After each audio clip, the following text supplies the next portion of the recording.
Tibet மற்றும் நேபாள் எல்லையில் ஏற்பட்ட மிகப்பெரிய நிலநடுக்கத்தின் காரணமாக 95க்கும் மேற்பட்ட அப்பாவி மக்கள் உயிரிழந்துள்ள தகவல் அனைவரையும் சோகத்தில் ஆழ்த்தியுள்ளது.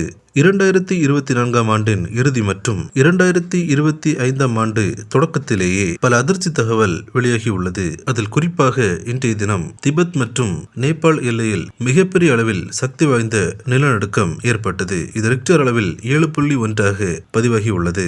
இதனால் அங்குள்ள பல கட்டடங்கள் இடிந்து மண்ணோடு மண்ணாக சாய்ந்தது. அதிகாலை என்பதால் பல மக்கள் கட்டடங்களுக்குள்ளே காணப்பட்டனர். இதனால் அங்கு பெரும் உயிர் சேதம் ஏற்பட்டது. இந்த பேரழிவில் 95 அப்பாவி மக்கள் பரிதாபமாக உயிரிழந்தனர். மேலும் 100க்கும் மேற்பட்ட மக்கள் படுகாயமடைந்து மருத்துவமனையில் அனுமதிக்கப்பட்டுள்ளனர். அதில் பலரின் நிலை கவலைக்கிடமாக உள்ளதால் மேலும் உயிரிழப்புகள் அதிகமாகலாம் என்று கூறப்படுகிறது.